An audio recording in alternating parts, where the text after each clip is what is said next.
Hello and welcome back to Game Vitamins. My name is Nick, and in today's video we have a little bit of a different setup. If you've seen any of my videos in the past, you know I'm usually sitting behind the lights, but today I wanted to show you a little bit behind the scenes as well as dive into Karlov Manor. That's right, one of my videos that really took off was about buying up a ton of Karlov Manor boxes, stripping them down to the parts, and finding out whether or not it was worth it in the long run.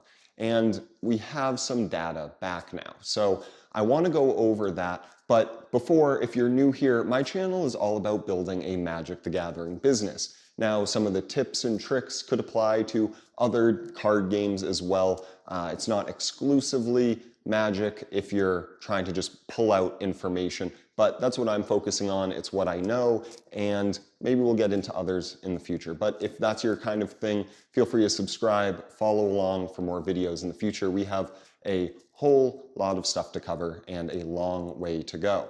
And if you're a returning viewer, thank you all for watching, coming back, and seeing whether or not I lost a ton of money or made some money. But without further ado, we have Karlov Manor behind me. I'm going to be talking probably in this spot mostly. I set up my camera so I could move it around, kind of give you a tour, but for the time being, I'm going to dive right into the numbers because I know that's what people are definitely interested in. They want to see whether or not this was worth it, whether or not I wasted a ton of money, or if I found even more value than I originally anticipated. Okay, so I'm going to bring you down to the computer, going to shrink myself up, and we're going to start talking about some of the numbers here. This is pretty interesting. So I hope you're okay with spreadsheets for a little while. It won't be the whole video, but let me just grab that and we'll get right to it. Okay, here we are, laptop in hand, numbers on the screen. So as you can see already, not everything is filled out. And the reason being is I actually left one case sealed and it's taken a lot longer than I anticipated. I was able to get some friends to help out. We opened up a ton of boxes in one night and I have been plugging in the numbers ever since. So you can see that as you go down the boxes, I definitely changed the way that I was sort of tracking all of them, because the first couple I thought, okay, well, I'm going to scan every single card. But you can probably tell that it wasn't really worth it given the overall common, uncommon values as a whole. I mean, I can probably infer how much the rest of the bulk is worth and actually focus on the higher value cards that are definitely going to sell. But that is something I'm going to talk about in terms of getting extra value out of stripping down boxes. So first things first, I just want us to take a look at the card counts. So essentially, on average, when I was looking at mythic, rare, valuable uncommons, valuable commons, as well as the valuable reprints, well, actually I kind of included all the reprints because I wasn't sure which ones had value. We averaged a little over 60 cards per box that had value and or just were rares or mythics. Regardless of the price of the rares and mythics, I scanned them, listed them. But we're working with about 60 to 70 cards. Let's just throw it that way. I wasn't tracking all of the reprints to start, but I eventually did that for some of the other boxes, and I still have 7 more to go. So we're almost done with it, but I wanted to make this update because I feel like I was able to pull enough data to show you how it turned out so far. And what we want to look at is the overall market value that I was able to pull from these boxes. Now, if you go to the right here and you take a look at the cumulative total, it's kind of the same thing. If you look at the cumulative count for all the values on all of the different cards that I scanned, we can see that none of these fell below the price of the box. Now, in my last video, I explained the processing fees and the vendor fees and all the stuff that goes along with it. Quick glance over to the other page, you can see a lot of fees start adding up and eating into the margins. Now, before you think that's the final number, let me continue on here for a little bit longer. There's more than just the 60 cards, 60 to 70 cards that we focused on. So when I took an average of all of the boxes I had opened, we came out to about $150.72. Now, this number is lower than what I was talking about in my first video of total box value of being around 170 to 180. But the thing is I'm not accounting for any lands, majority of the rest of the cards within commons and uncommons as well, even ones that are probably above my floor price of 19 cents on most cards. I really just focused on a few to pull out. So what I did is I took an average bulk value of 10 cents per card, which I think potentially it would average down to that, but that would add an extra, on average, $44 per box, bringing us up to a grand total of nearly $200 a box. Now, let me set down my laptop and explain this a little bit. Okay, we're going back full screen. So the thing here is you need to look at every card, not solely as its market value, but its ability to be sold. And what I mean by that is clearly your mythics and your rares and your valuable commons and uncommons and just popular cards in general. Those are going to have higher sales velocity. They're going to turn over faster. You're going to get more orders for those. I sold 25 Slime Against Humanities just today. I mean, come on. I mean, that's a common. I mean, it's a valuable common, a couple bucks each. But it just goes to show that that is where you might be pulling the value out of the singles. You'll probably be able to turn over a lot of those mythics, rares, valuable commons, uncommons on TCGPlayer, and then you have already gotten to the point where you would have paid for the box. Now, to illustrate this, let me actually, maybe I preemptively put the computer down. Let's shrink myself back up, throw myself in the corner. Maybe it's the bottom corner. I don't know. Okay, let's pull it back up real quick. You guys asked about this. I really should put out some spreadsheets so you can take a look. I am able to sort of deduce an average margin through plugging in how much the cards sell for, how many transactions, the amount you bring in for shipping, the fees on all of that. So what I did is I plugged it in as the total sale price for all of the valuable cards. Or again, it's not necessarily all valuable cards, just rares, mythics, valuable commons, uncommons. I've said that so many times. But my average cost of goods was $107 a box. After all of the fees, I come out with $23 per box on average, or a 21.5% margin. And that is not counting 440 cards per box. Now, 440 cards per box, 22 boxes. It's like 9,000 cards that are just going to be sitting there that I have not even pulled value from, that do have sellability. You are able to go through that, figure out what ones might be popular and what ones are going to be bulked out in different ways and still make more than what I'm showing you here. Now, 21.5% is the margin that I was able to pull out of these boxes, not including lands, most of the commons, most of the uncommons, and I have plans for the rest of those cards.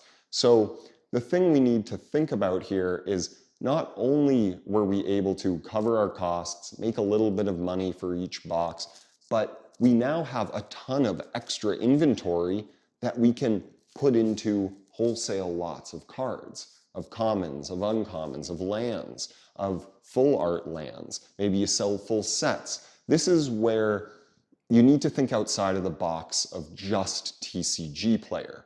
I think that this was a home run, honestly. I think this was a home run. If you've made it this far, I should have mentioned this earlier, Black Friday sale on Amazon, $106 per box. If you have a Discover It card, yeah, I think it's Discover It, they do 5% cash back for this month on all Amazon purchases. If you have an Amazon business card, that is a default 5% cash back for credit towards future purchases. That is, I mean, 5% off, that puts you at just over $100 a box. So they have a limited amount. Most have, like a quarter of them have been claimed. I'm going to throw a link down below. It's an affiliate link. I appreciate it. It doesn't cost you anything to buy through that. But if you want to get some of this value at a cheap price, that could be a good option. But again, the thing that you need to focus on is not just TCGPlayer. Let me pull up some of these cards. Okay. You can hear my voice because I have this nifty lavalier mic. Did you notice it? It's right down here. So look at all these lands that I have piled up. Now, not all of them are Karlov Manor, but all of these ones are front row as well. Now, these are all full art lands, which Karlov Manor ones are a little cheaper, but they still have much better value than the plain lands. But plain lands, I could definitely combine with other sets that I'm opening up and sell off 100 basic lands. I could sell off 100 foil basic lands. I could sell off sets of full art lands. I mean, this is extra value just sitting here that wasn't even included. These are all of the like specialty lands. I actually didn't include any of those either. Not that any of them are super great, but you know, they get reprinted in like every set and they have saleability. So let me put this back. Well, I just knocked some of the cards over. But anyway, the point is that we have a lot of extra value here that was not included in my numbers. So Karlov Manor, I am happy to announce, was a win. The cards are selling at a pretty fast rate. I pulled 80 to 90 cards this morning for some sales that I got overnight. As you saw, I got even more orders today. In majority of them were Karlov Manor cards. A lot of Slime Against Humanity. I did mention that. Let me take a look here. If we take a look at my email, Delny Streetwise Lookout. That's like a $28 card. That sold. Archdruid's Charm. That's another one. The case cards. A lot of the stuff in my email, in my sold inventory is actually Karlov Manor. And the nice thing is, since I have such a vast inventory of Karlov Manor listed, people are buying even some of the cheaper cards that they have within the rares that have good playability for 6 at a time. A lot of them are 4 at a time because, you know, standard. But I've had so many duplicates sell. So when you were looking at my numbers and the shipping amount, I was basing my transactions on about, on average, 2 cards being sold at a time. And some of it, in most cases, are more cards than that at once. So all in all, I have been very happy with how this turned out. Pretty pumped. That's one win. Long term, I mean, I've got like boxes of commons and uncommons that as I build up a huge collection of near mint bulk from all the latest sets, I'm probably going to get crafty with it, sell a ton of different random products. That will be more of an eBay thing, maybe like a personal website, Amazon, stuff like that. But we're getting started here. We're focusing on TCGPlayer for now, just because it is by far the lowest barrier to entry. You don't need that much inventory to do it. So Karlov Manor, I'm going to like make a wall out of this stuff for a backdrop just for fun or something, because I've just got so many boxes piled up. I'm happy with it. I've got others in my sights that I'm going to try to strip down and get some value out of. So otherwise, do you guys have any questions about that? Let me know down below if there's anything you're curious about within the scope of Karlov that I might have missed talking about. I believe I covered my point. I mean, you know how I ran my numbers for my first video. If you don't, take a look at that. I will also link that down in the description, why I bought it, what sort of led me to my conclusion. So that I didn't want to go over again. I just wanted to essentially touch on the final numbers and the fact I still have some more to open, some more to add to my inventory, and still a lot of extra value lying around. So again, I think it was a win. So let's take a look at behind the scenes, because I think that this is kind of fun. I enjoy this angle, I enjoy this setup.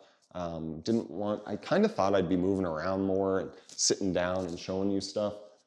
So I didn't really need to be set up here necessarily, but I thought it would be kind of fun just so you could check it all out. So let's take a look over here. I copied Cardinal Games setup, finally built all of it last night. This was an absolute disaster of an office. I think I said it in one of my last videos. If you looked to my right, this was just boxes and boxes of stuff before I had built any of this. Let's take a quick look.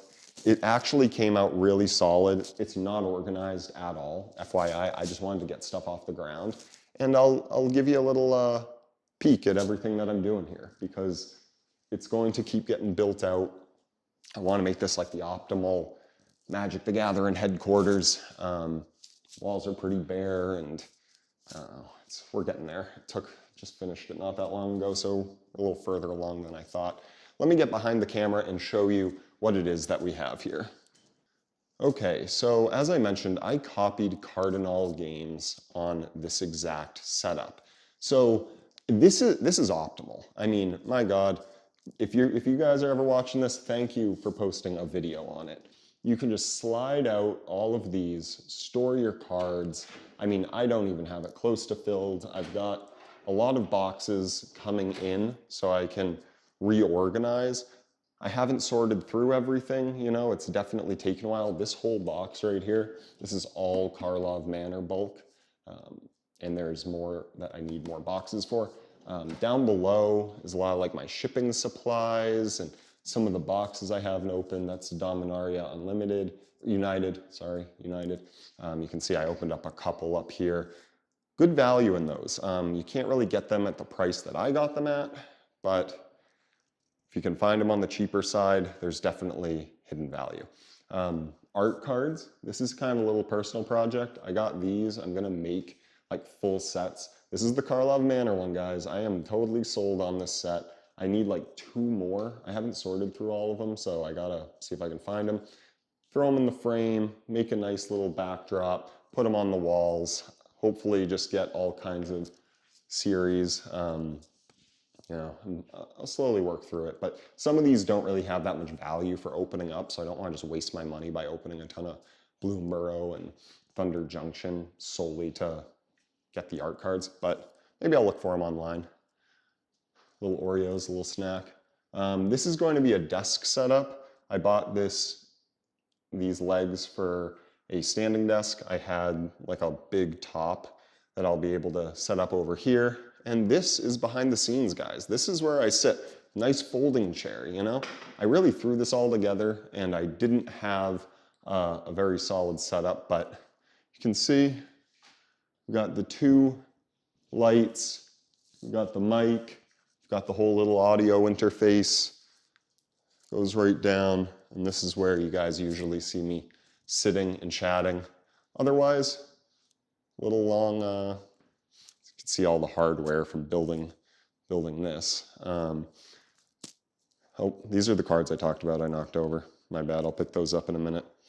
But usually I'll pull this out. This is where we'll also game. When I have friends over, you can see I have even more folding chairs. I would like, let's flip this around. I would like to make it look a little nicer in here. We'll get there. Oh, sorry guys. We'll get there.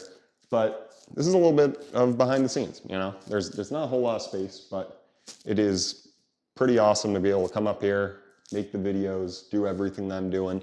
And now that I actually have a solid workspace, I can not be hunched over on my couch sorting through cards. And yeah, get them out of the house. So thank you all for watching. I hope you enjoyed the video. If there are any sets that you think I should go through that you want me to see, if there's any value, I'll look into it. Let me know down in the comments below. And again, if you want to get in on the Karlov craze, sorry, I still think this is crooked. I don't know. If you want to get in on the Karlov craze, Amazon affiliate link down below, 5% off with an Amazon business card or Discover right now, $100 a box. You saw the numbers, guys. It makes sense. I'm really hoping the Surveil lands don't randomly tank, but on average, we're looking pretty solid. I wanted to discuss a little bit more about like getting into the nitty gritty of like how many cards on average you pulled. I found that it was about like 5 to 7 Surveil lands, but that's really all I kept track of in my head, because going through this many cards, even keeping these data points made it kind of difficult and slow. Whereas like if I didn't do that and I just like bulk laid it all out in front of me, did it all at once, scanned them all at once and didn't like separate it out, I could have done it even faster. But for the sake of the video, for the sake of the content, had to do that. So thank you all for watching. Sorry, I've been rambling a little bit here. I think this setup makes me feel more like I'm chit-chatting with someone. So if you like it, let me know. Maybe we'll do some more videos where I sort of go through all of the cards. And yeah, that's all for now, guys. Thank you for watching. We will catch you in the next one. Have a good day.